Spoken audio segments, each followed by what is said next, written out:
গুৱাহাটী, ডিব্ৰুগড় আৰু শিলচৰত দোকান পোহাৰ এতিয়া 24 ঘণ্টা খোলা ৰাখিব পাৰিব আৰু সাপ্তাহিক এটা যি বন্ধৰ কথা আছিল এতিয়াৰ পৰা সাপ্তাহিক বন্ধটো নাথাকিব চৰকাৰী নিয়মত নাথাকিব কোনোবাই বন্ধ কৰিব খুজিলে কোনো আপত্তি নাই ডিব্ৰুগড় গুৱাহাটী আৰু শিলচৰ পৌৰ নিগম মিউনিচিপালিটি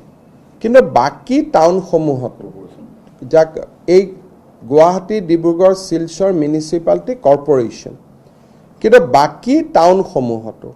ৰাতি 2টা বজা পৰ্যন্ত দোকান পোহাৰ খোলা ৰাখিব পাৰিব গ্ৰাম্যাঞ্চলত ৰাতি 11 বজালৈকে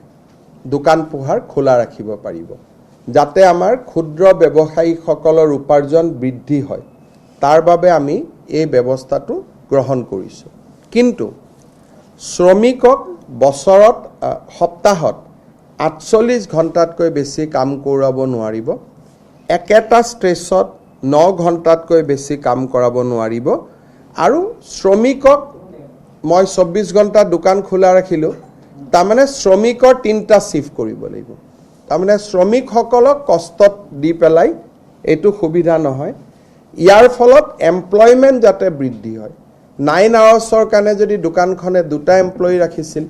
এতিয়া 24 ঘণ্টাৰ কাৰণে তেওঁ 2টা 3টা শিফটত আৰু 4 জন বেছিকৈ এমপ্লয়ী ল'ব যাতে আমাৰ অসমত নিয়োগৰ সুবিধা হ'ব পাৰে ব্যৱসায় বাণিজ্য ভাল হ'ব পাৰে বিহুৰ বতৰৰ আগত পূজাৰ বতৰৰ আগত তাৰ বাবে আমি এই সিদ্ধান্ত গ্ৰহণ কৰিছো আৰু মই ভাবো যে এই সিদ্ধান্তই আমাৰ অসমৰ ব্যৱসায়ী মহলক যথেষ্ট সহায় কৰিব